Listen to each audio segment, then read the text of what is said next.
Alors je vais me présenter rapidement. Je suis issue de la filière œnologie. Quand je suis sortie de l'école, comme tout le monde, j'étais persuadée qu'en ayant le savoir des chiffres, j'aurais la science infuse. J'ai mis à peu près 4 ans pour me rendre compte que ce n'était pas le cas. Parce qu'une analyse parfaite n'est pas reliée à un grand vin et qu'à contrario, une analyse avec une distorsion peut être le reflet d'un vin légendaire. C'est pour ça que cette phrase de Goethe, qui a été beaucoup citée, fait souvent partie de mes introductions, à savoir que quand j'ai abordé le vin, c'était avec un savoir rationnel. Des chiffres, des vins, une conclusion, assortie bien sûr de la dégustation, sinon mon boulot n'aurait aucun intérêt. Et puis j'ai découvert cette méthode, complètement par hasard, grâce à mon patron qui m'a dit « j'ai découvert quelque chose qui est fait pour vous ». J'ai dit pourquoi pas. Goethe, dans un de ses écrits, a expliqué que quand on est trop rationnel, on n'a pas l'esprit suffisamment ouvert pour envisager l'empirique, ce qu'on perçoit, mais qu'on ne peut pas expliquer. A contrario, quand on est trop empirique, on perd de vue la notion de rationalité et donc on a trop la tête dans les étoiles et pas assez les pieds sur terre. Cette méthode m'a permis d'être une empiriste rationnelle, d'utiliser le savoir de l'œnologie que je ne renie pas, mais d'approcher d'autres choses comme la biodynamie. Vous allez voir qu'avec cette méthode, c'est pour ça que j'ai fait marquer « voir pour comprendre », vous allez voir ce que vous faites réellement dans vos vignes, ou ce que vous faites réellement dans vos vins.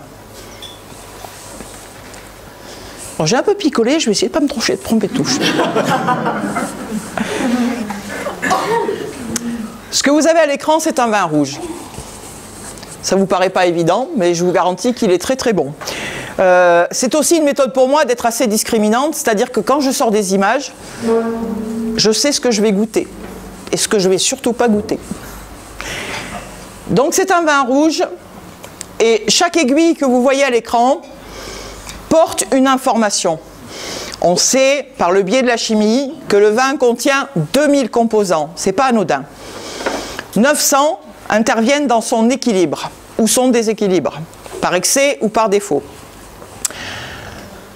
Chaque aiguille qui contient cette information a une place définie, qu'elle va mettre 14 heures à trouver. C'est le temps de la cristallisation. À partir de là, elle va donner la place à une autre information, comme le principe d'une chaîne ADN. Et lorsque toutes les informations sont logiques et reliées entre elles, sur un vin ou sur tout autre produit vivant, on accède à une image totalement harmonieuse et totalement en adéquation avec le produit. Et je vous garantis que sur la qualité des images, on retrouve aussi la qualité des vins, ou leur manque de qualité malheureusement. Donc j'utilise un sel de cuivre pur, qui est en phase liquide. Cette méthode a été mise au point il y a à peu près mon âge. Ouais, je suis un dinosaure, je fais partie de cette classification-là. Pas espèce protégée malheureusement, mais pourtant je le répète à mes gendres, croyez-moi. Donc cette méthode d'étude, ne riez pas, ça finira par vous arriver. Cette méthode d'étude des substances vivantes a été mise en place par Heinz Pfeiffer et Magda Enquist. L'impulsion avait déjà été donnée par Steiner. Comprendre le vivant et son expression. Donc pendant des années, ils ont testé des processus de germination, des processus de dégénérescence par le biais de cette méthode, des végétaux dans différents terroirs, humides, froids, chauds, secs, pour comprendre comment on pouvait exprimer un végétal pouvait exprimer sa qualité ou ses déficiences par une méthode qui n'était pas une méthode quantitative. On appelle ça le pouvoir de mise en forme du vivant. Et donc, plus un produit est vivant, plus il est capable d'élaborer des formes complexes. À partir du moment où il y a une dégénérescence, vous avez vu l'image tout à l'heure, ce pouvoir de mise en forme faiblit, s'atténue, et on entre dans des dysmorphies de la même façon que ce que vous voyez dans la nature.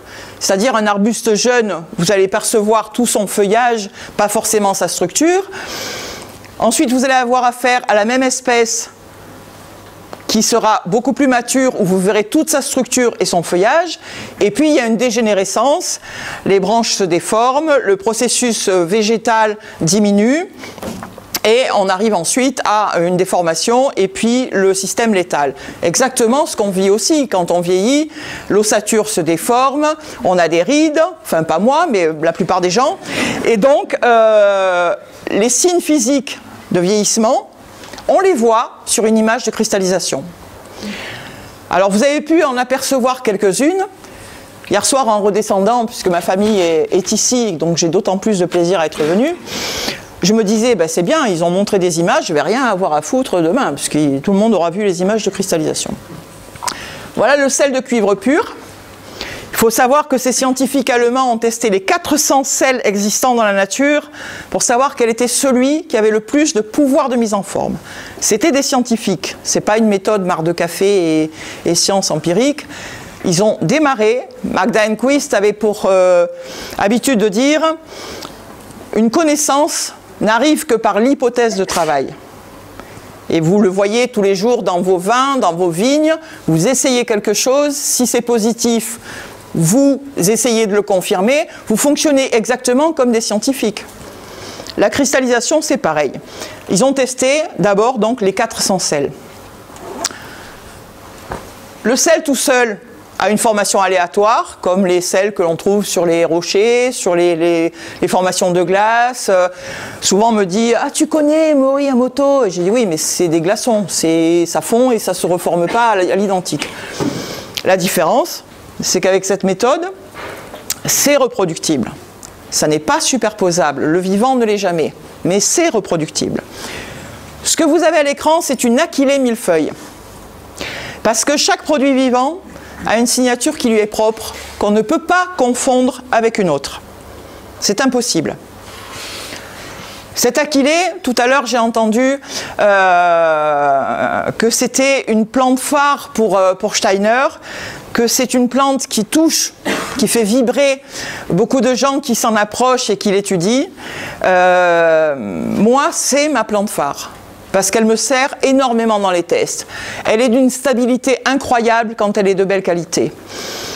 Je la place au contact de l'eau pour étudier l'eau. Et croyez-moi, quand on pense que l'eau c'est quelque chose de très discret, c'est totalement faux. Vous allez le voir sur des images.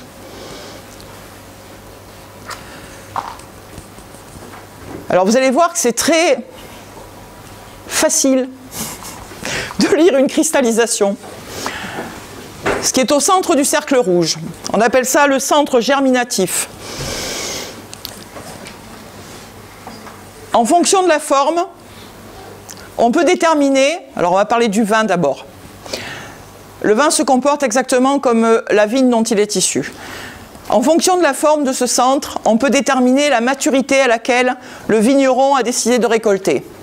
Maturité phénolique, maturité technologique, la première que l'on vise pour avoir les arômes rouges.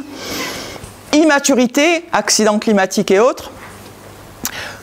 À partir de là, je sais exactement, en fonction du cépage, puisque j'ai étudié tous les grands cépages français et maintenant je commence à élargir sur d'autres cépages, je sais exactement, en fonction de l'appellation et des cépages, quels arômes je vais trouver.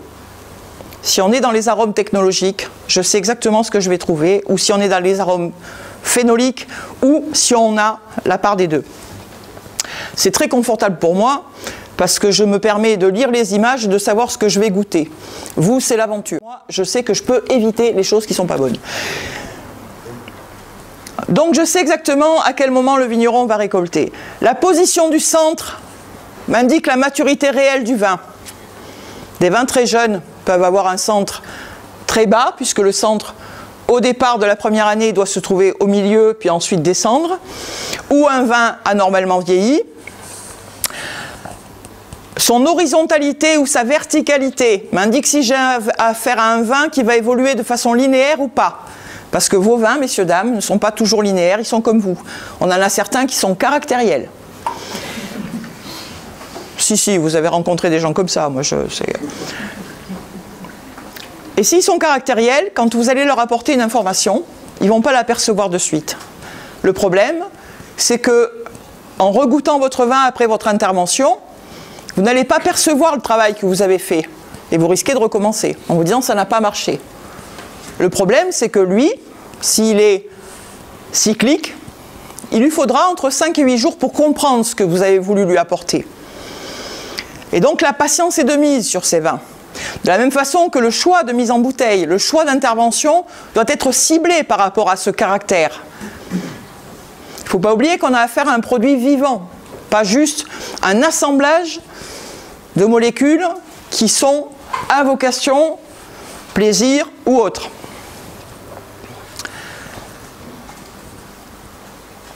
Donc je suis partie du fait que cette vision synthétique retraçait parfaitement les processus physiologiques. Et c'est le cas. Chaque produit vivant a une signature cristalline qu'on ne peut pas confondre avec une autre. Le café, le lait, les légumes, les fruits, le vin, les vins blancs, les vins rouges. Moi, quand je regarde une image, je sais à qui j'ai affaire. J'ai un individu. Et après, il y a sa cohorte de différences, comme chez les humains. Alors, je vais vous montrer des images pour que vous puissiez ensuite voir le travail de recherche que je fais par rapport à la biodynamie sur les interventions humaines. Alors, comme je reste dans une démarche scientifique pour démontrer des choses, pour ma curiosité propre, je veux que les résultats soient fiables, je suis allée dans une ferme pas très loin de chez moi et j'ai prélevé du lait frais.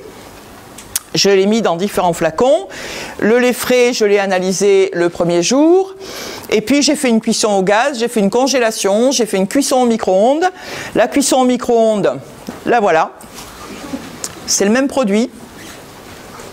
5 minutes après. On est dans une logique, puisque les molécules entrent en friction, et forcément sans dommage, en se frottant entre elles pour fournir cette chaleur. Alors pour la petite histoire, j'ai cette image dans la vitrine de mon bureau. Au-dessus, il y a des vins, mais pour montrer aux gens, vous savez, Paris Match, le poids des mots, le choc des photos, j'ai cette image. Et l'été, comme c'est une vieille bâtisse du XVe siècle, je laisse un peu la porte ouverte pour entrer le soleil, faire entrer le soleil. Et là, j'entends des gens « Oh, t'as vu le micro-ondes ?» Oui, mais ça m'étonne pas, c'est ta mère qui nous l'a offert, tu vas me jeter cette merde. Donc, j'assiste à des scènes de ménage en live, juste par rapport au lait. Donc j'entends des choses, ou alors j'ai entendu aussi « Mais c'est quoi ce truc ?» Alors je t'explique, tu prends un grain de raisin, tu le coupes comme ça, tu prends une photo et ça te donne ça. Le mec il est complètement à côté de la plaque, mais il a expliqué ça avec tous les détails qu'il faut, tout le monde l'a cru. Je dis c'est beau le savoir quand même, hein. Le concept, c'est ce que disait Dominique, hein, l'idée de transmission avec le concept.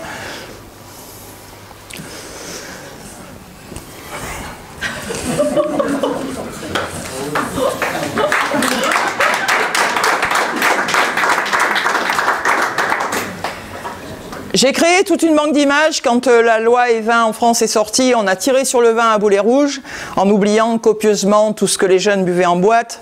Et c'est pas du vin, bien entendu. Et je devais donner une conférence peu de temps après. Et je vais à mon bureau. Et là, je vois, en arrivant dans le village où j'habite, enfin où je travaille, un immense poster. Et là, ça m'a vraiment mis... je ne sais pas si vous avez déjà vu une Corse en colère, mais je vous garantis que...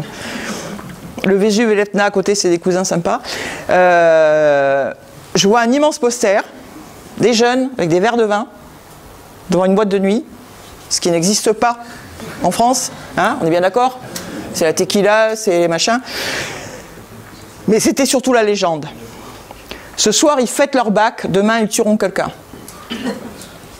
Et même quand j'en parle, j'ai encore des frissons de colère. Parce que condamner le vin... parce qu'il n'est pas coté en bourse, à contrario de Ricard et machin, oups, je citais un nom, je trouve ça ignoble. Parce que si les jeunes avaient plus la culture du vin, il y aurait moins d'alcoolisme, il y aurait moins de perte de conscience à la sortie des boîtes, des choses comme ça, parce que le vin, ça reste un produit plaisir. Alors que les alcools forts, ils n'apprennent pas à les maîtriser. On n'apprend pas à 18 ans à maîtriser un alcool fort, surtout quand on y balance des choses qui les rendent accros avec. Donc j'ai balancé ce... J'adore cette phrase. Pourtant, j'aime l'eau et le lait, hein, mais c'est vrai que quand j'ai des emmerdements, c'est pas forcément aucun des trois qui gère mes problèmes. J'ai appris à les gérer sans eux. Et donc, j'ai fait toute une banque d'images de produits dits sans alcool, donc sans danger, hein, et des produits dangereux, le vin.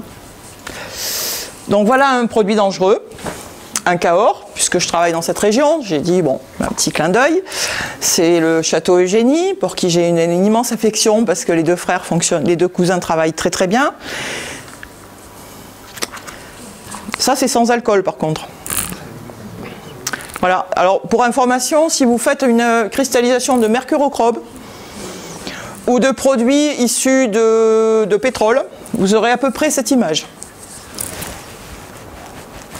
Moi, je sais vous, mais déjà, j'aimais pas l'odeur, mais quand j'ai vu l'image, je me suis dit jamais j'en boirai. Voir et comprendre le vivant. Quand Enquist et Pfeiffer ont commencé, ils ont commencé pour quoi? Pour évaluer la vitalité des végétaux que l'humain consommait. Les fruits, les légumes, étudier la germination dans de mauvaises conditions, etc., etc. La levée des semences. Et à l'époque, ben, on ne bénéficiait pas du spectromètre de masse et autres joyeusetés qui permettaient de dire eh ben, le melon est mûr parce que machin. Donc ils ont créé cette méthode. Et on s'est rendu compte avec le temps que cette méthode nous renseignait plus que des données techniques, des concentrations en sucre, sur le vin en tartrique, en toutes sortes d'autres composants. Et moi, ce qui m'a intéressé, c'est que des carences supposées. En 2003, les acides ont été brûlés sur les vins.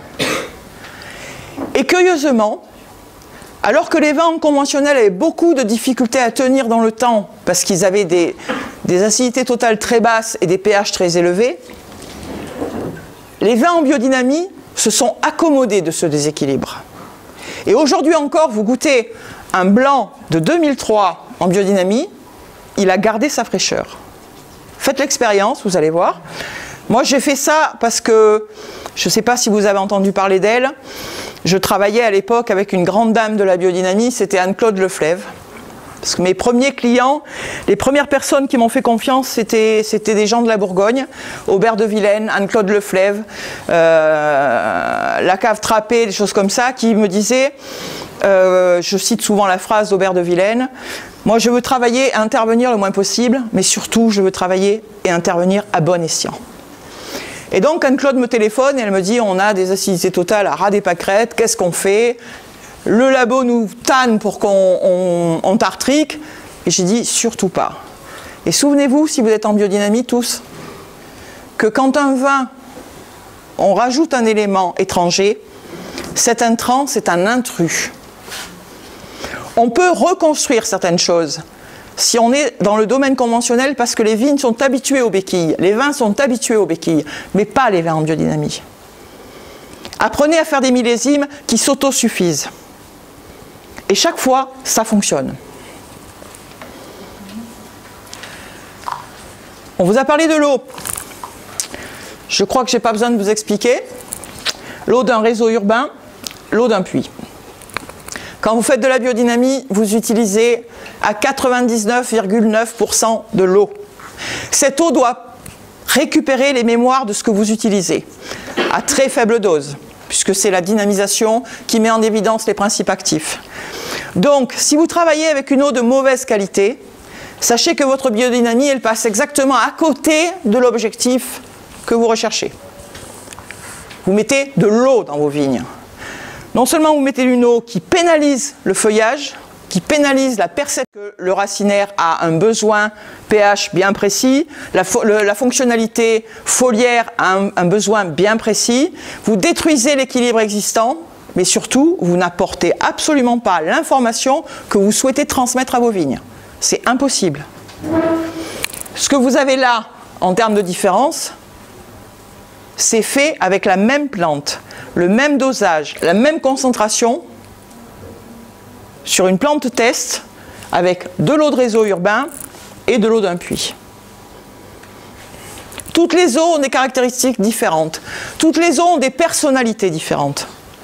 Je me suis amusée à étudier cristalline, Vittel, Evian, machin. J'ai même reçu de l'eau du Machu Picchu, l'eau de Lourdes, on le sait, qui a une propriété moléculaire différente. Alors, est-ce qu'elle est miraculeuse? No sait.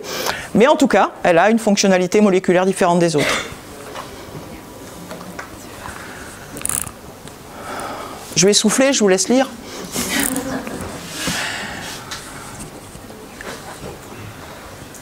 Chaque fois que vous utilisez de l'eau, faites-le en conscience. Alors, j'ai eu des coups de fil, ils me disaient « Oui, mais moi, j'utilise l'eau de pluie. » Oui? Vous habitez où? Dans la banlieue de Bordeaux. Ah!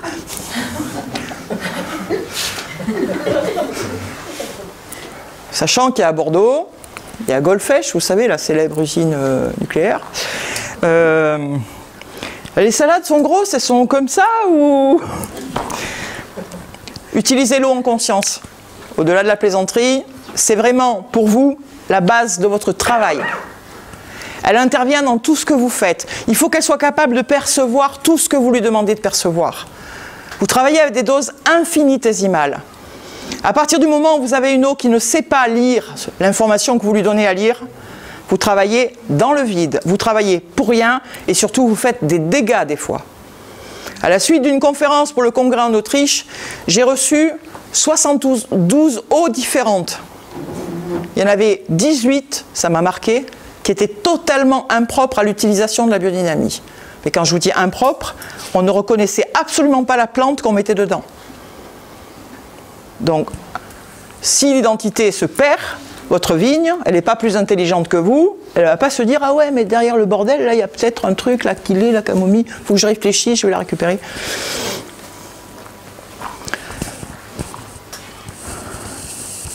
On vous a parlé de la 501 et de la 500.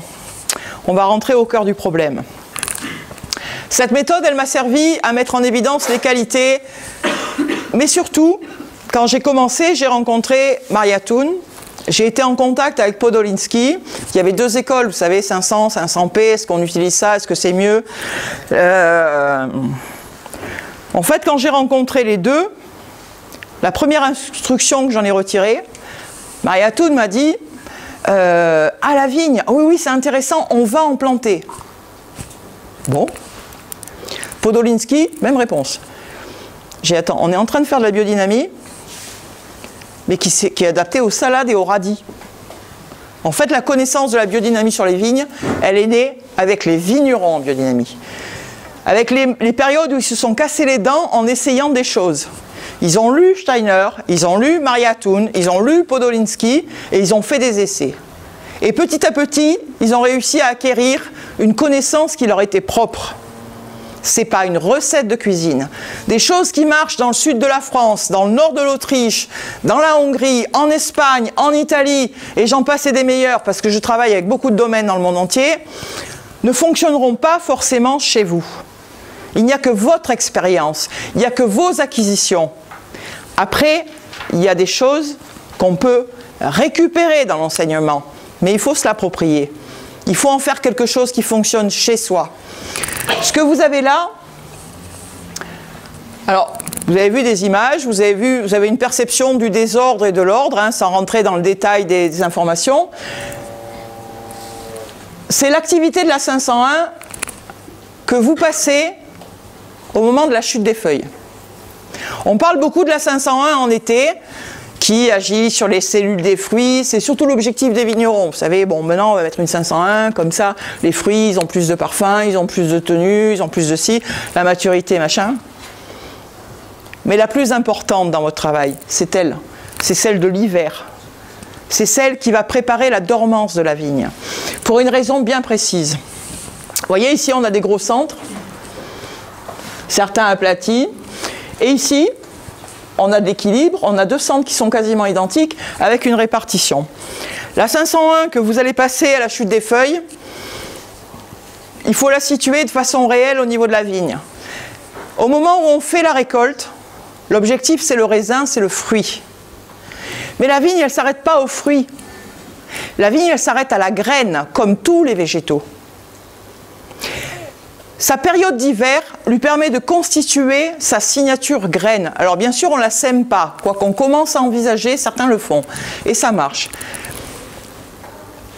La vigne, elle a besoin de faire tous ces cycles, comme toutes les plantes sur la planète. Elle passe par le stade feuille, le stade fleur, le stade fruit et le stade graine. Et si vous n'atteignez pas ce stade graine pendant la dormance de la vigne, ce qui se passe, c'est qu'au printemps, votre vigne elle a un retard et la concentration que vous espériez, la structure que vous espériez n'existeront pas. Et quand vous intervenez avec des tisanes en biodynamie, vous vous adressez à une plante qui est retardée. Cette 501, elle permet de boucler les mémoires dans un premier temps. Donc on a une signature graine. Vous verrez la différence des signatures tout à l'heure. On a une signature graine. Ici, on ne l'avait pas. Ça, c'est 8 jours avant. Le témoin, 8 jours après, le résultat de la 501. On est sur des sarments que j'ai prélevés, qu'on m'a envoyés au mois de janvier. Donc, on a fait les traitements de la 501 juste après, avant la chute des feuilles. Donc, c'était espacé à peu près 2 mois, 2 mois et demi. Sa première construction, c'est d'aboutir les mémoires. Donc, de vous permettre d'arriver à la sortie du printemps avec des mémoires abouties et de recommencer un nouveau cycle. Si vous avez déjà du retard sur ce plan-là, vous n'allez pas aller très très loin dans l'objectif qualitatif. Ensuite, elle a une deuxième fonction. Elle fournit toute l'activité cellulaire qui va se focaliser sur les bourgeons fructifères. On appelle ça l'activité du phélogène. Ce n'est pas une vue de l'esprit, c'est scientifique. Cette activité-là, elle doit être performante et le but, c'est d'avoir une sortie homogène. Donc il faut que tous les sarments, tous les bourgeons de l'année suivante, tout ce qui va se former, soit complet et suffisamment complexe pour que vous puissiez retirer le maximum en optimisation de la qualité de vos bourgeons et donc de la floraison et donc des cellules qui vont vous donner du raisin. On sait qu'elle a une activité, Jacques Fourès vous l'a dit tout à l'heure, qui permet d'avoir une sortie plus homogène. L'activité, vous l'avez là, en image.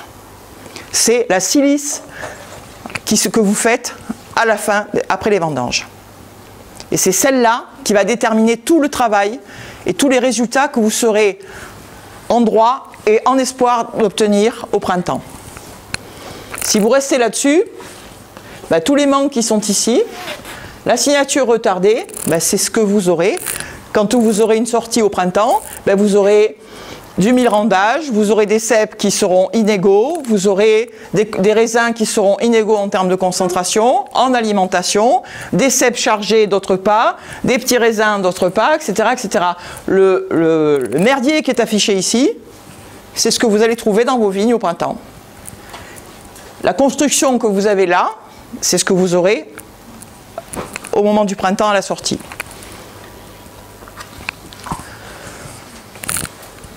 La 500. Alors, même principe. Alors là, il s'est écoulé 8 jours entre le premier test et le second. La 500, son rôle, donc elle régule le pH, elle améliore le rapport plante-terre, riche en azobactères, disponible pour la plante. Elle a beaucoup plus d'activité puisqu'on sait qu'elle réduit le stress hydrique quand on l'utilise en été, soit seule, soit accompagnée. Elle agit sur la circulation des sèves, elle agit sur la répartition puisque la vigne étant en mesure de percevoir ce qui se passe dans son sol de façon plus équilibrée, elle va être capable de le léguer à son feuillage et ensuite à ses fruits et vous dans votre vin.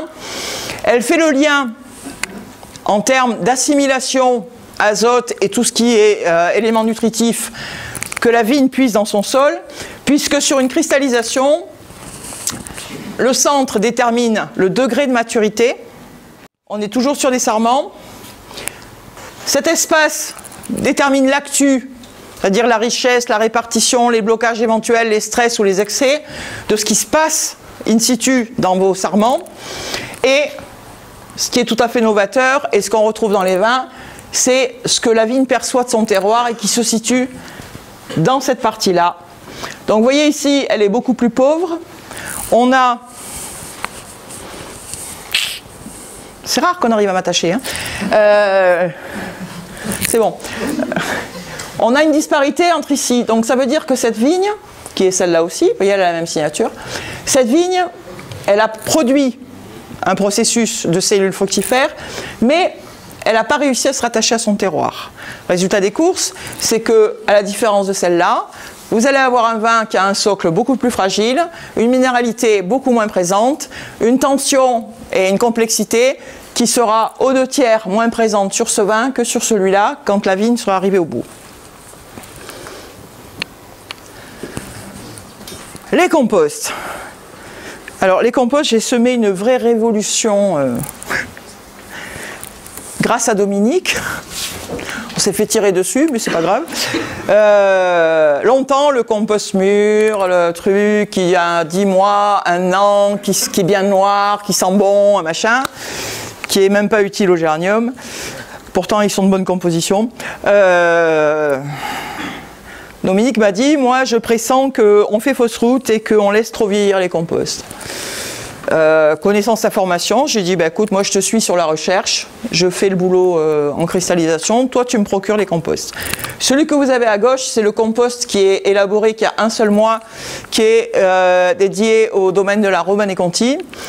Parcelle particulièrement ancienne, qui a surtout besoin d'être alimentée en énergie et pas forcément en enracinement.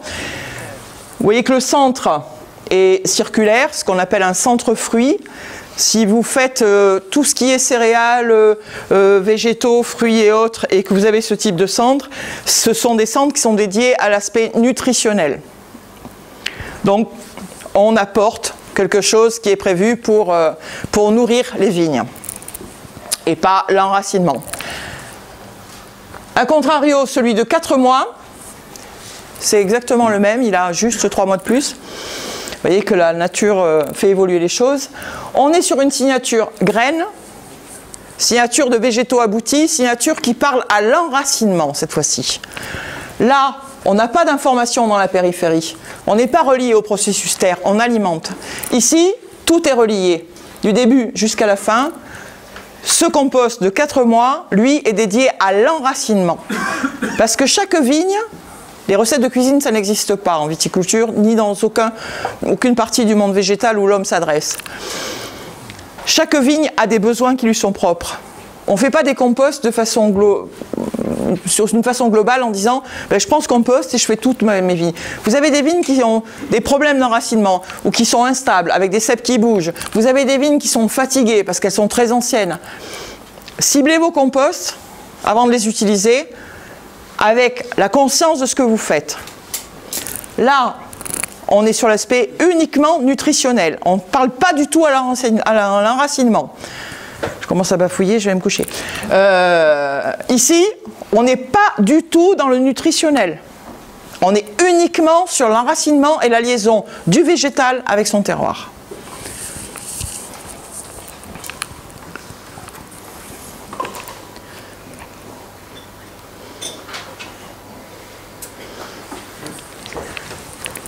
Alors, cette méthode, elle me sert à définir la date des vendanges. Alors, les gens me disent, oui, bah, c'est bien de définir la date des vendanges. Il faut savoir que je travaille avec des domaines. Quand je rentre de Corse l'été, je m'arrête, je récupère leurs raisins pour des vendanges qui ont des fois lieu fin septembre, début octobre. Et je leur donne la date. Tout simplement parce que dans le profil des cristallisations, on voit ce qui va tenir dans le temps, ce qui ne va pas tenir, ce qui est capable de continuer à évoluer. Dans quel délai et dans quelle mesure? C'est un gros avantage puisque ça me permet de dire aux vignerons, bah écoute, on est le 28 août, tu ramasseras le 8 octobre avec tel objectif, puisqu'ils me donnent leurs objectifs aromatiques, avec tel objectif. On va plus loin, on connaît les besoins en azote qui vont tenir sur la durée, on connaît les forces et les faiblesses du raisin.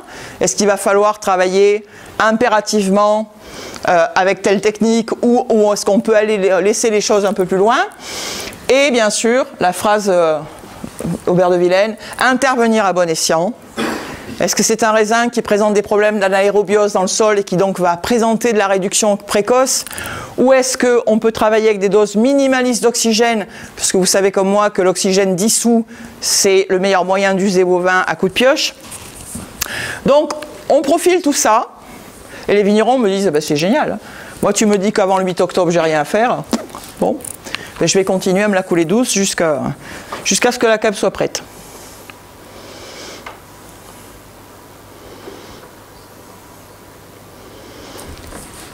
Je vais vous parler du centre tout à l'heure. La signature réelle des sèves de la vigne. Quand vous allez dans vos vignes, que c'est l'époque où il y a du raisin, ben il est certain que vous n'allez pas y trouver des fleurs, que vous vous attendez à trouver des raisins, et bien sûr il y en a. Le problème, c'est que si vous avez eu un printemps froid, la vigne commence à ralentir. Vous l'avez vu, hein, des fois on dit « Ah ben tiens, cette année elle a 8 jours d'avance, 8 jours de retard, ah ben elle est calée ».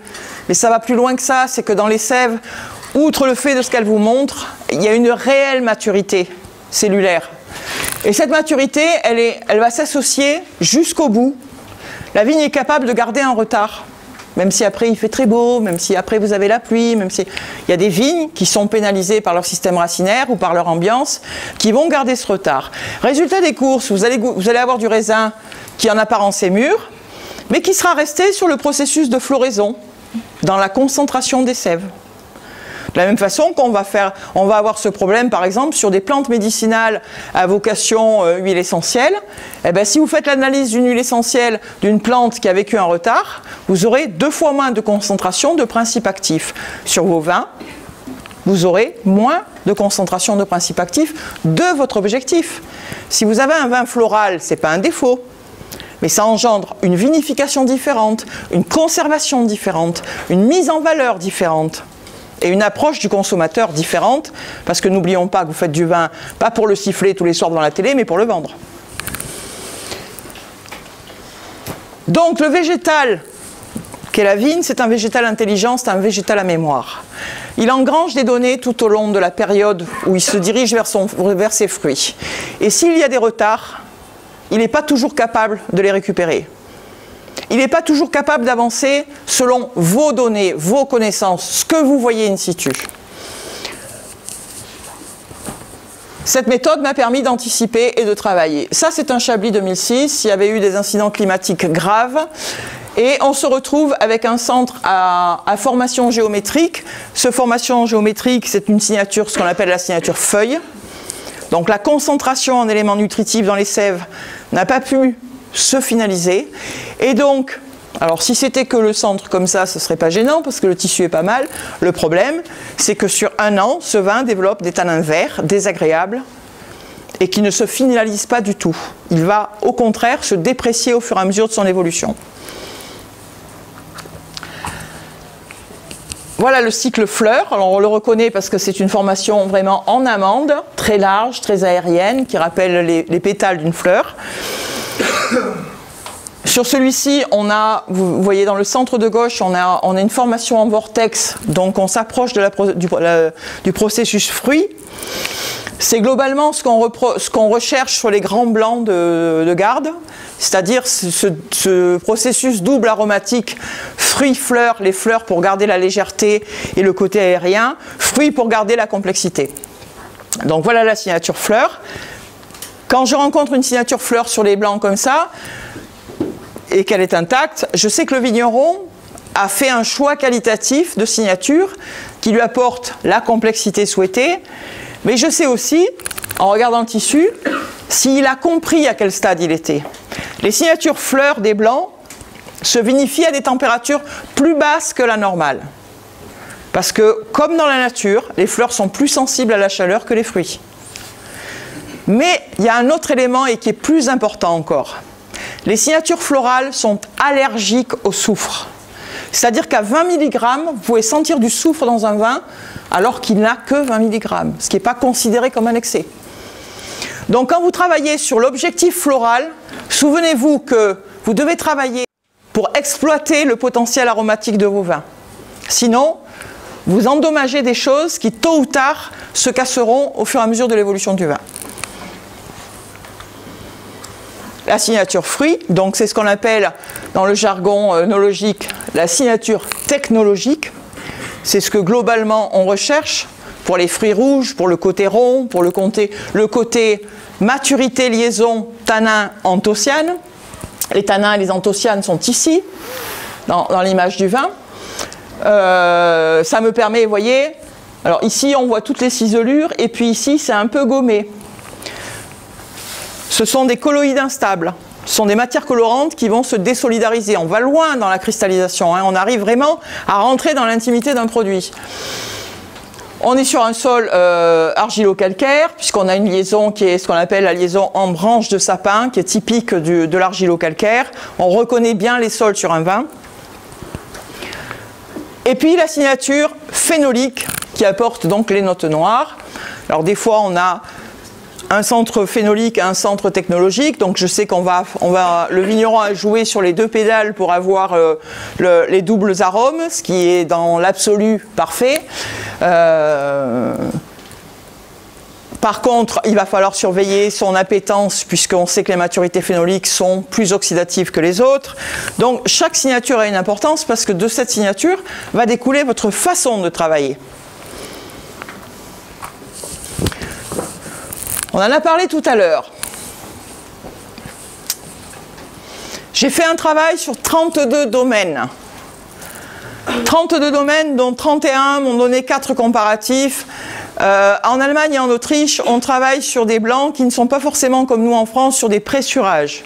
Ils font aussi des vinifications en grains pleins, qui sont superbes. Donc on m'a demandé de travailler levure indigène, levure sèche sélectionnée sur des pressurages tels qu'on les faisait en France, et sur la méthode de vinification qu'on utilise aussi en Allemagne et en Autriche et dans d'autres régions, en grains pleins. 31 domaines sont sortis en faveur de la levure indigène. Le 32e, c'était l'inverse. Alors on parle de l'exception qui confirme la règle. Et moi, sur le coup, je n'ai pas compris. Ma logique scientifique, je me suis dit, attends, il suffit qu'il y en ait un qui remette en question la théorie selon laquelle la levure indigène est mieux que la levure sèche. Et puis, parce que comme je travaillais à l'aveugle, j'ai appris que le 32e domaine, ce n'était pas un domaine, c'était la station d'œnologie, qui avait fait une micro-vinification avec la levure adaptée au cépage. Sauf que vous, quand vous achetez des levures, le commercial vous dit « Ah mais attends, c'est génial, ça donne des notes de banane, de machin, de trucs, ça consomme de l'acide malique, ça fait tout, il n'y a que la touche carotte râpée qui n'y est pas sur ces trucs. » Sauf que ce n'est pas forcément adapté à vos vins. Alors moi je ne suis pas pour l'éradication complète de la levure sèche, parce qu'il y en a qui sont très très bien faites. Il y a des sélections variétales, comme sur d'autres choses, qui fonctionnent, et qui fonctionnent bien, et qui, malheureusement, les années à risque, je crois qu'il y a des images, il ne faut pas oublier que laver plus blanc que blanc, c'est bien si ça marche. Mais si vous allez au casse-gueule commercialement, c'est compliqué. Alors moi, je ne suis pas pour dire on n'utilise pas ça. Je dis on l'utilise en connaissance de cause. On l'utilise pour que mon produit soit bon. Pour qu'à la fin, je sois fier de le présenter, qu'il reste vivant, qui reste fonctionnel. Si vous faites un vinaigre naturel, vous allez vendre un vinaigre naturel, vous n'allez pas vendre un vin, je suis désolé. Donc faites en sorte, quand vous ne pouvez pas faire appel uniquement à la nature, qui des fois se conduit comme un chameau, il faut bien l'avouer, conduisez-vous en humain conscient de ce que vous faites, mais vous pouvez faire appel à la science, en connaissance de cause, avec des faibles doses. Fermentation à risque ou pas? Les levures. Alors les levures, elles ont le même comportement que le vin qu'elles vont faire, hein, bien évidemment. Vous voyez, on a des centres fruits, là, qui sont, c'est du raisin. J'ai fait une prise de mousse en laboratoire. Ça se passe très bien. J'ai souvent affaire à des biodynamistes qui me disent « Margaret, on prévoit les vendanges aux environs du 25, est-ce que le 15, je peux t'envoyer des raisins? Je t'envoie 4 parcelles, tu me dis celle que je choisis pour le pied de cuve. » Là, on balise. Et des fois, sur les 4, il n'y en a qu'une qui est capable de ça. Et je leur dis, ben, tu utilises celle-là. Celle-là, affranchie de tout risque. Et puis, des fois, ce que j'ai surnommé la tribu papou, vous avez autant de bactéries, vous voyez, ce n'est pas du tout les mêmes centres que là. Vous avez, là, voilà la levure. Et vous voyez les voisines qu'elle a? Tout ça, ce sont des bactéries dans le levain. Ça veut dire que si le vigneron démarre un levain avec ça, il commence sa fermentation avec 0,70 de volatile. Là, vous faites un choix.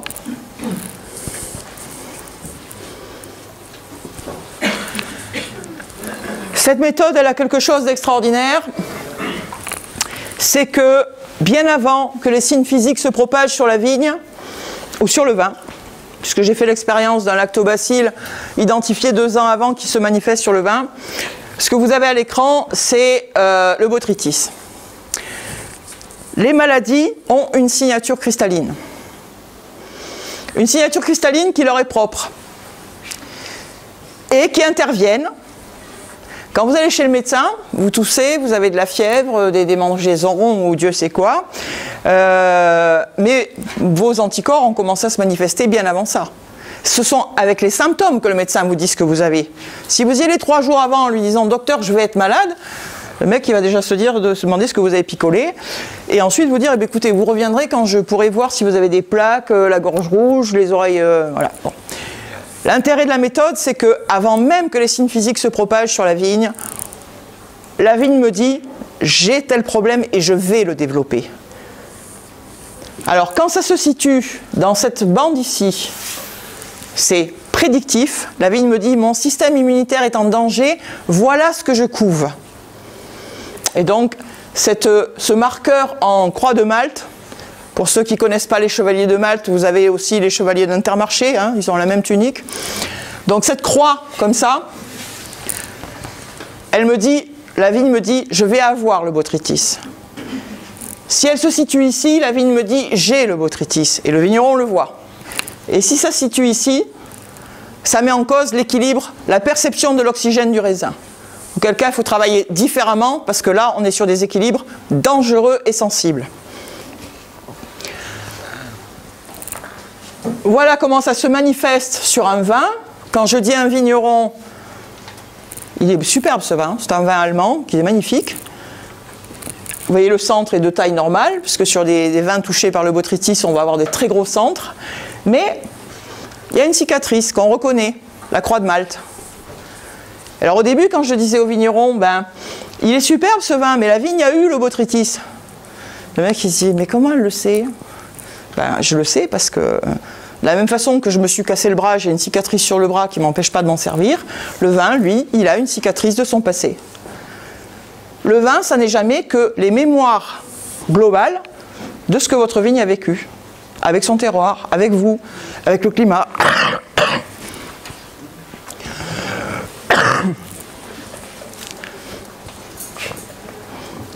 Bien sûr, en étant œnologue conseil dans les caves, je me suis penché sur les problèmes d'azote.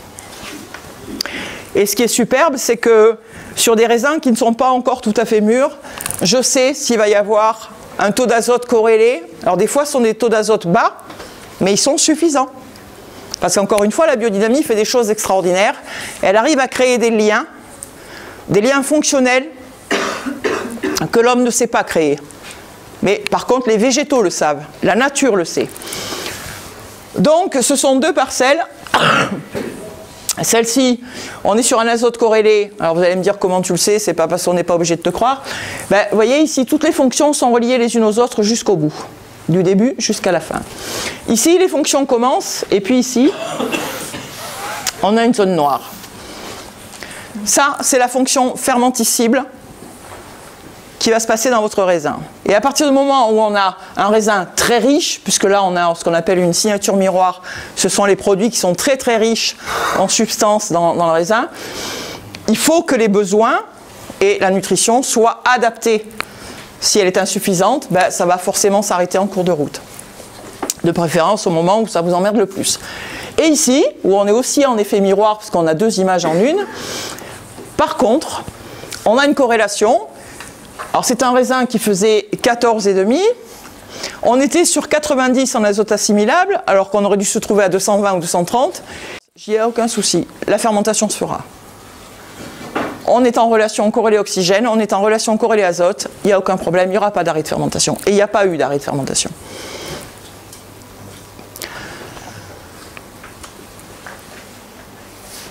Quand j'explique la cristallisation, ce que je dis aux gens, c'est que pour comprendre comment fonctionne une entité comme une vigne ou comme un vin, imaginez, on est 10 dans une salle et on parle de la dernière visite médicale qu'on a eue et du traitement qu'on a pu avoir par rapport à une migraine ou autre chose.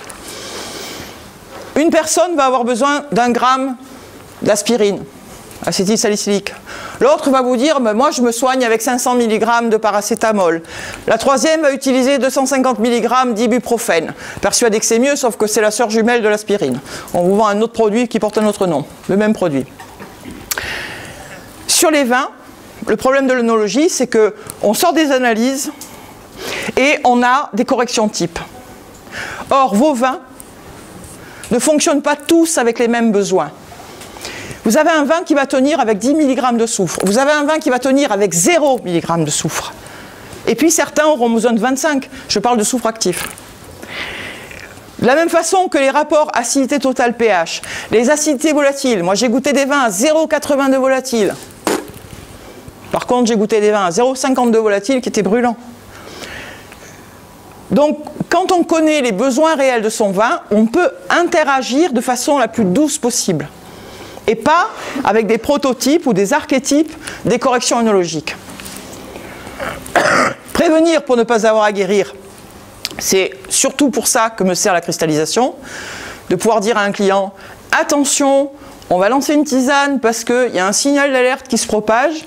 Cette méthode, je ne sais pas si vous le savez, mais elle a été utilisée pendant 60 ans au milieu hospitalier en Allemagne, par un médecin qui y croyait, qui a mis à jour des pathologies graves de façon prédictive, qui a été la première à signaler que la schizophrénie c'était un dérèglement hépatobiliaire. Personne ne l'a écouté.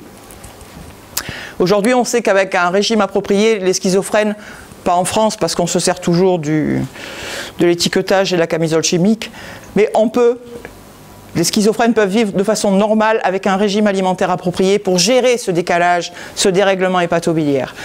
Intervenir le moins possible. Si un vin n'a pas besoin de 10 soutirages ou de 3 soutirages, s'il peut avoir, quand on lance la respiration spontanée d'un vin, c'est avant qu'il soit du vin. C'est dans les 48 heures des premières journées de sa vie. On travaille en phase aqueuse. Une fermentation et un élevage de vin nécessitent 63 mg d'oxygène par litre. Si vous donnez cette impulsion sur une vigne en biodynamique qui n'a aucun problème de blocage de sol, de système équilibré d'oxydoréducteurs sur son raisin, si vous lui donnez cette impulsion, tout ce qui est soutirage à l'air, remontage excessif, vous oubliez. Parce qu'il est déjà autonome au départ. Donc on intervient le moins possible. Et uniquement à bon escient quand on connaît bien son produit. Et enfin, le but ultime de ce que vous faites, connaître un vin, c'est savoir le faire connaître aux consommateurs. Parce que, au bout du compte, si vous faites du vin, c'est aussi pour en vivre. C'est pas pour vous dire j'ai fait un super vin génial, mais 20 ans après, vous avez tous les millésimes dans la cave. Et vous êtes caissier chez Champion ou autre chose. Ce que la cristallisation m'a permis de mettre à jour, le métabolisme du vin. Ici, un centre horizontal, placé de façon logique par rapport à l'âge du vin. Ici, il est en balancier quasiment vertical. Le problème de ce type de vin, c'est que chaque fois que vous allez le goûter dans un mois, vous allez avoir l'impression d'avoir affaire tantôt à un ami connu, tantôt à un indigène qui vient de s'installer. Mise en bouteille, fermeture des vins, vous déclenchez à la suite d'une dégustation la visite d'un car ou d'un groupe, et au moment de le goûter, les gens sont juste polis. Ou vous avez un client qui vous dit, ben, quand je l'ai acheté à la cave, il était génial, mais quand je l'ai ouvert à la maison, c'était pas bon, voilà. C'est le métabolisme qui dirige ça.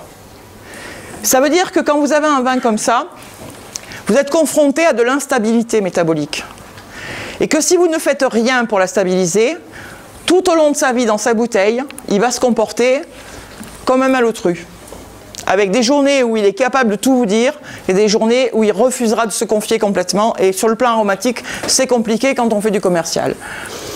Sur ces vins-là, on s'est rendu compte qu'il y a 3 zones, dont une que Pierre Masson m'avait fait découvrir.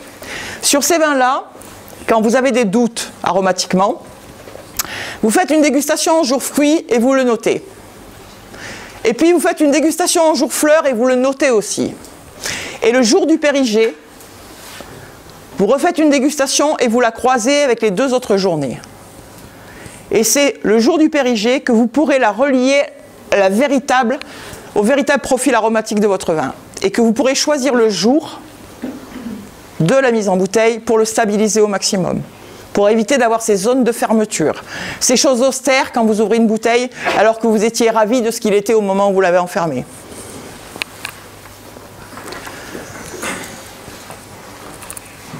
Je vous le disais tout à l'heure, l'oxygène dissous est le pire ennemi du vin. Voilà ce qui se passe quand on a un travail avec l'oxygène maîtrisé et un travail avec l'oxygène non maîtrisé. L'oxygène rentre dans le vin, se dissout et creuse. Creuse en détruisant des informations. Et 1 an plus tard, vous avez un vin qui en paraît 15 de plus, alors que celui d'à côté, qui était sur le même terroir, celui d'à côté, lui, n'a perdu aucune de ses capacités aromatiques, de sa texture, de sa longueur et de sa liaison avec son terroir. Donc pensez-y quand vous intervenez avec l'oxygène.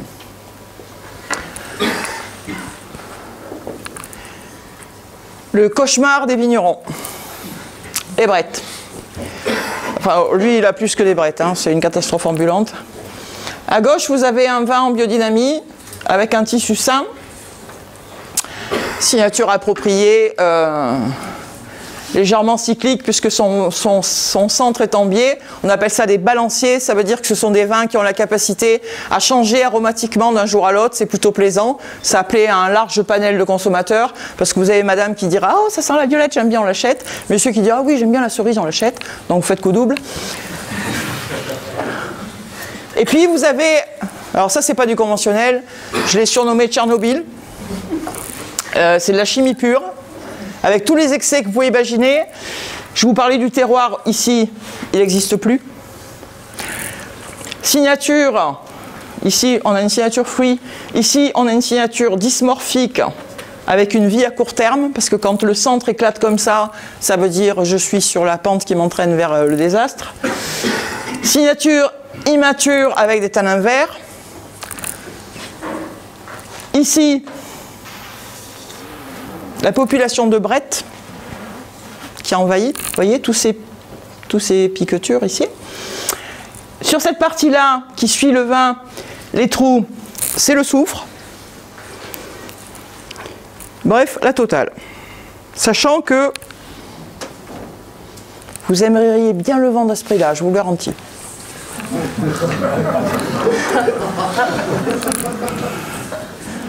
Ouais, j'ai un petit côté mauvaise langue, mais j'aime bien. Je ne cite pas de nom, hein, je vous préviens.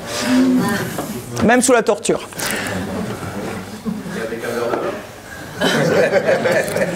Dernièrement, j'ai dit à un client qui essayait de me persuader de prendre des vins en urgence. Il me dit oh, « Tu m'en prends un ?» Je dis « Ok, un. » Bon, 2. Je dis « Tu vas arrêter parce que... » Être une femme et avoir grandi en Corse, ça nous donne un avantage supplémentaire. C'est-à-dire qu'il vaut mieux négocier avec un terroriste palestinien qu'avec moi. L'aquilée et l'aquilée plus du soufre. J'ai repris tous les préceptes utilisés en biodynamie. Je me suis dit, chacun dit la sienne. Qui je suis obligé de croire? Personne. Donc je vais tester tout ce qu'on m'a dit. L'aquilée, elle a l'information soufre? Eh bien on va vérifier. On sait qu'elle a 18% de soufre dans ses cendres. Donc, j'ai pris une aquilée, j'ai mis un dosage proportionnel au principe actif de l'aquilée, j'ai fait une image, donc aquilée plus soufre. Vous remarquerez que son côté aérien floral a tendance à disparaître. Elle acquiert un système géométrique qui est purement lié à cet élément qui est le soufre et un durcissement de certains canaux. Ça, c'est l'image que vous avez vue précédemment. Ça, c'est de l'aquilée juste dynamisée. Et en fait, l'aquilée juste dynamisée observe exactement le même comportement que l'aquilée avec le soufre. Donc l'information, ça veut dire que le profil soufre qui apparaît une fois qu'on a dynamisé de l'aquilée est bien réel. C'est une fonction cicatricielle, antioxydante, et qu'elle donne une information soufre à la vigne qui se poursuit dans le vin, c'est une réalité. J'ai testé la fonction cuivre de la camomille, j'ai testé la fonction calcium du chêne. On a découvert il y a 2 ou 3 ans de ça que lorsqu'on travaille avec une tisane d'écorce de chêne dans les 3 premières semaines de décembre, on arrive à effacer les mémoires récurrentes cryptogames qui sont déjà inscrites dans la vigne de l'année précédente. Parce que, comme vous le disait Dominique, l'activité calcaire est plus prépondérante pour la défense immunitaire des végétaux que la silice, auquel on fait souvent appel par rapport à la prêle et choses comme ça. Il faut savoir que le chêne, c'est le seul organisme vivant sur Terre qui a 72% de calcaire végétal actif. Et ça parle à la vigne, et ça parle au vin. Donc tous ces préceptes qui avaient été écrits et qu'on a cru, parce que personne ne connaissait la biodynamie, donc on a dit on va faire confiance à ceux qui étaient là avant nous, ben moi j'ai décidé de les vérifier.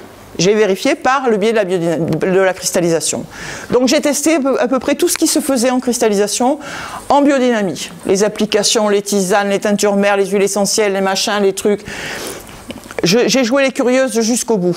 Dans les dosages, dans les répercussions sur la vigne. J'ai étudié les répercussions du basta sur la vigne en conventionnel. Enfin, j'ai joué. Ça fait 29 ans que je m'amuse comme ça. Et on en arrive au dernier volet, un volet qui intéresse toujours les vignerons, puisque est-ce qu'on doit mettre du soufre? Est-ce que mon vin peut vivre sans le soufre? Quel soufre il faut mettre? C'est un travail qu'on mène avec la Bourgogne depuis plusieurs années, d'abord avec les différences du soufre de mine, appelé aussi soufre de volcan, et le soufre industriel. On est sur une région de Bourgogne très cotée en termes de blanc, et ils m'ont dit, voilà, nous on veut comprendre. En haut, vous avez le témoin. Alors, on le reconnaît comment par rapport à celui d'en bas qui est sulfité? Regardez la taille du centre en bas, elle est minuscule. Perception de l'oxygène réduite au maximum, puisqu'on sait que cette appellation est commercialisée avec la vocation de vivre 2, 3, 4, 5 décennies en termes de blanc. Et un centre complètement dilaté par rapport à celui qui est protégé, qui me signale, parce que plus le centre est gros, plus il y a une perception, une avidité à l'oxygène, qui me signale que l'oxydation est un réel risque. Donc le témoin sans soufre, non protégé, on a un gros centre. On a la signature d'origine, mais avec le facteur de risque, puisque vous avez vu, celui de gauche est complètement vide. Ça veut dire, moi j'aime l'oxygène, autant tu vas m'en présenter, autant je vais l'utiliser.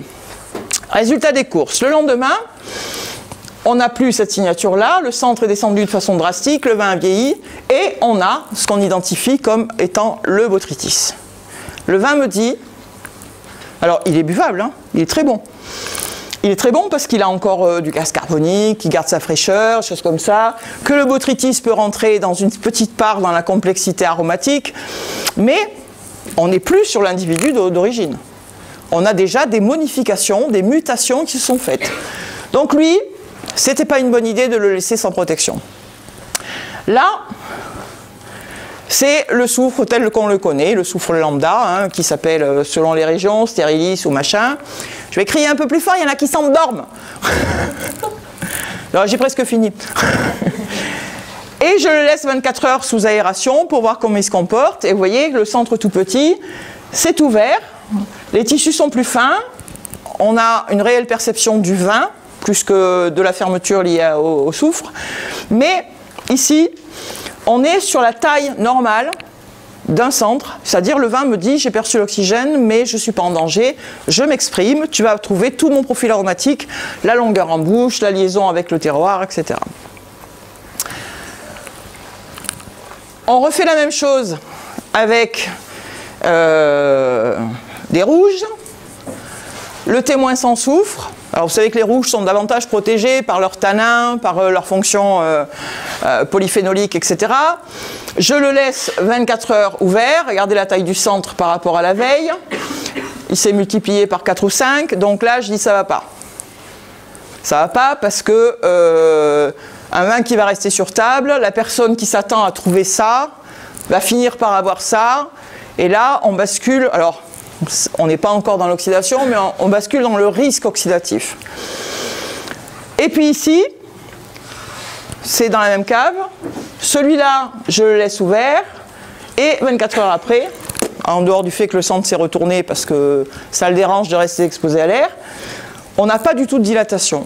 Donc là, je peux dire au vigneron, sur celui-là, tu peux travailler sans soufre, il n'y a aucun problème.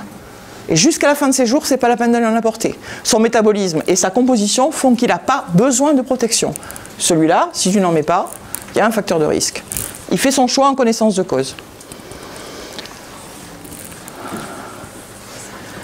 Soufre de mine, soufre de chimie, témoin. Toujours le même témoin l'année d'après. Un gros centre, on reconnaît, signature Chardonnay, typique, identification du cépage, donc là on est en pays ami, on sait qui il est. On utilise du soufre de mine, c'est celui que vous avez vu tout à l'heure, et là, on diminue de façon drastique l'appétence du vin au soufre, sa résistance à l'oxygène. Toutes les informations sont plus serrées. Le vin me dit, moi, avec ta protection, pas de problème. Je restitue mon profil aromatique, ma longueur, ma densité, mon volume, bref, tout ce que je recherche sur un vin. Et j'utilise exactement la même dose et la même concentration, mais avec un soufre issu de la pétrochimie. Voilà ce que ça donne. J'ai exactement le même individu, le même centre, mais en ambivalence. Ici, j'ai le profil du botrytis. La conclusion, c'est que quand on utilise un soufre de mine, c'est-à-dire un soufre vivant, il va créer une iction avec les molécules du vin, et donc il sera plus actif. Parce que ce sont deux produits vivants qui se rencontrent. Donc il y a un mariage arrangé avec un potentiel de réussite. Ici, on a un mariage arrangé et au bout de 6 mois, c'est la guerre. Et croyez-moi, je sais de quoi je parle. Ah oui, non mais moi j'ai eu 2 belles-mères, je peux en parler. Donc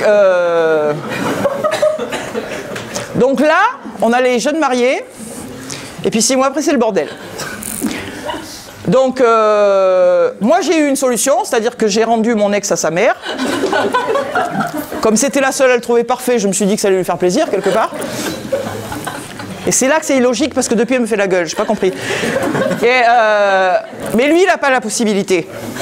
Lui, il a une fraction de son identité qui a été endommagée par le botrytis et que le soufre de la pétrochimie n'empêche pas, ne masque pas.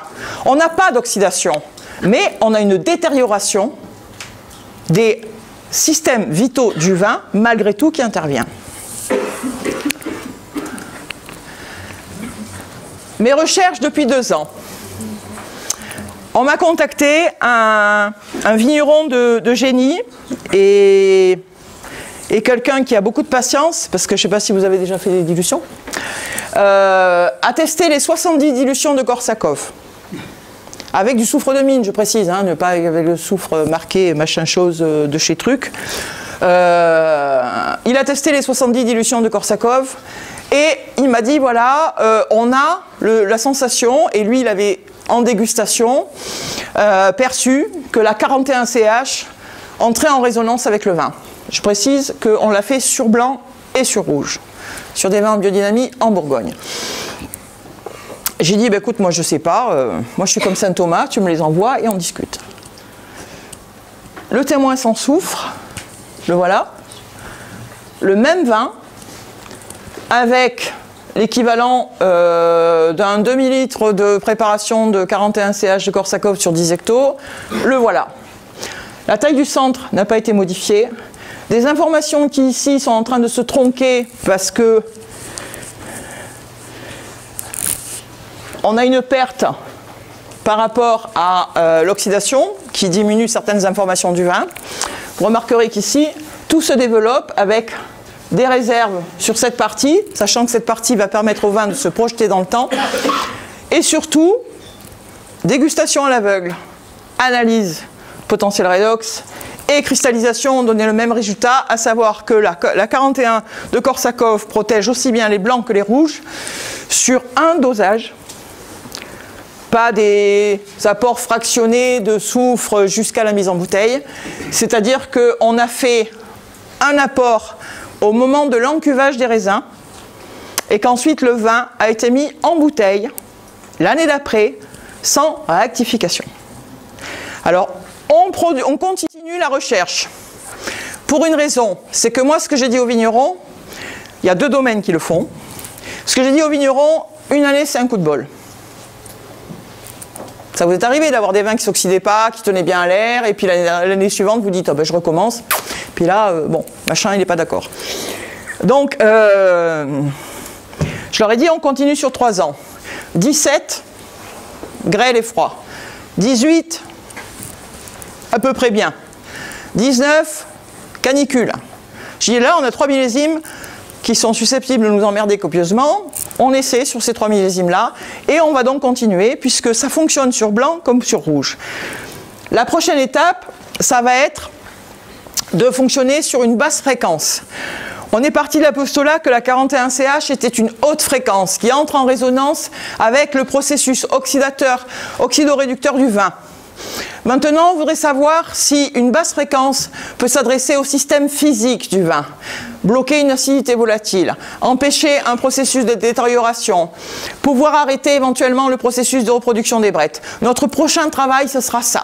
C'est de savoir sur une dilution qui s'adresse au physique, et non pas au système vibratoire comme l'homéopathie, on peut arriver, en travaillant avec une basse dilution, à avoir des résultats comme ça. Les premiers de cette année sont très concluants. Mais, comme on vous dit à la télé quand vous regardez un épisode, affaire à suivre. Qui utilise les coefficients de marée en œnologie et dans les caves? Alors je vous rassure, j'ai posé la question en France, en Espagne, en Amérique du Sud. Là, il y en a 2 qui suivent, c'est bien. Hein, ben alors on est 3, 4. Ah, il n'y a pas que des cancres, hein, ça fait plaisir. Hein. J'ai fait des tests sur 2 ans. Sachez que quand vous travaillez avec des faibles coefficients de marée, en relation avec le soufre, je parle du soufre, hein, vous avez 80% de combinaison de moins que si vous travaillez, alors c'est un coefficient 52, c'est un des plus faibles puisqu'on passe de 36 à 52 dans la marge des faibles, et 118 c'est un des plus élevés. C'est le même vin. J'ai reproduit ça une quinzaine de fois. On a fait des vérifications en laboratoire pour qu'on me dise pas juste oui mais bon ton image t'es gentil mais tu fais dire ce que tu veux, nous on n'y comprend rien, donc chaque fois qu'on a testé des vins qui étaient travaillés avec du soufre sur des faibles coefficients de marée, le potentiel d'assimilation et de combinaison était 2 fois moins élevé. Soufre combiné, 2 fois moins élevé. A contrario, quand vous travaillez sur des forts coefficients de marée, vous faites appel à tout ce qui est stimulation. Si vous devez faire démarrer un pied de cuve, si vous devez faire démarrer une malo, faites appel à ce processus démultiplicateur. Je ne l'ai pas inventé. Vous regardez dans des recherches de gens qui, bien avant moi, ont travaillé sur la biodynamie. Maria Thun en parle, Pierre Masson en parlait. Et on a fait des tests en laboratoire sur les dégustations, sur les démultiplications de levure et surtout sur la combinaison du soufre. Alors, en plus, si vous devez travailler avec des dilutions de Korsakov, faites en sorte de travailler sur la fréquence la plus élevée, qui entre en résonance avec votre vin, mais surtout dans une période où il est capable de la comprendre. Et là, vous arriverez à avoir un banco sur la réussite de ce que vous pouvez faire. Un petit clin d'œil à ce que l'homme sait faire de pire. 2 oliviers, en biodynamie, en conventionnel. Lui, il ne sait même pas ce que c'est que de faire une olive. Ils ont le même âge. Lui, il est en biodynamie.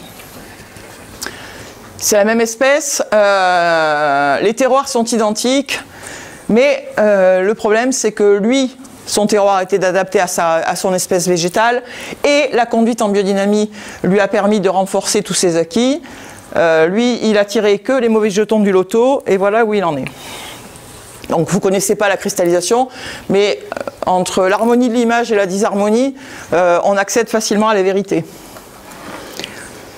Et pour finir, des vins qui ont marqué mon parcours, c'est dommage qu'il ne soit pas là, mais je me garde le droit de l'engueuler quand je le verrai.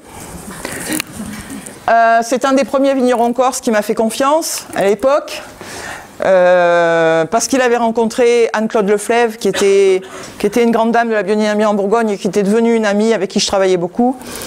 Et j'ai donc eu la chance d'avoir accès à une des premières cuvées d'amphore d'Yves Canarelli, qui a vraiment les signatures et le mouvement de la biodynamie, puisqu'à l'époque il était déjà en biodynamie, avec une réponse terroir et des choses qui sont vraiment harmonieuses. Je vais vous montrer quelques vins que vous n'aurez peut-être pas la possibilité financière d'approcher, mais vous vous direz, je les ai pas bu, mais je les ai vus, grâce à Margaret. Moi je les ai bu aussi. Hein. Margot, avec la question de l'élevage de ce vin, c'était quelle barrique choisir pour ce vin-là. Donc on a fait des tests de cristallisation de chêne pour déterminer quelle était la plus belle identité du chêne pour qu'elle puisse se marier avec Margaux. Encore une fois, quand un mariage est heureux, ça donne une belle réussite. Je ne suis pas misogyne, hein, pourtant. Pétrus, 40 ans après, 1976, analysé en 2016. Alors vous voyez, c'est un vin très âgé, puisque vous voyez où est son centre. Mais aucune information ne manque 40 ans après. Et c'est ça qui est magique. Quand on construit un vin avec le savoir-faire, l'intuition. Il était mené en lutte raisonnée. Il est toujours en lutte raisonnée. Il n'est passé ni en bio ni en biodynamie. Mais je voulais montrer, je travaille avec des gens qui sont aussi en conventionnel, mais avec un conventionnel qui font appel à moi pour... ils ont peur du bio, de la biodynamie. C'est souvent ça, hein, la crainte de l'inconnu. Est-ce que j'ai plus de moyens pour me battre? C'est souvent ça. C'est souvent. Là, ils m'ont fait venir en me disant voilà, on débouche des bouteilles très anciennes. Est-ce que vous pourriez les récupérer et savoir si on prend la peine de reboucher, de remettre en place et tout, ou si ça vaut plus la peine, s'ils sont à bout de souffle. Et ce 2016, ce 76, il m'a vraiment interpellé. À tel point que je l'ai sifflé le soir. Je vous le dis, il n'y a pas mes gosses, mais sinon je leur dis pas ça. Elle, je ne vous la présente plus. Signature en biodynamie. Quand vous avez une réponse comme ça, avec le processus qu'on appelle en biodynamie le processus de l'anguilline tulipaire, c'est-à-dire cette espèce de calice qui se forme comme ça, c'est que le profil biodynamique est intégré complètement dans votre vin. C'est une légende mondiale, c'est un 98, j'en avais eu 9 cette année-là. On cherchait à affiner certaines réponses que le vin était capable de capter. Il m'avait fait suffisamment confiance et ce profil de la tulipe, ce processus capteur de la Romanée Conti, il ne m'a pas dit qu'il était en biodynamie. C'est en la voyant que j'ai compris qu'il était en biodynamie. Ça, c'est une des légendes mondiales, donc je vous dis... Vous aurez très certainement peu d'occasion de la boire, mais au moins vous l'aurez vue. Et puis, dans les légendes mondiales, il y en a une qui est totalement accessible, parce que c'est un prix très raisonnable. Tout le monde a eu l'occasion de la côtoyer. Une légende mondiale qui mérite une image et un nom. Merci de votre attention.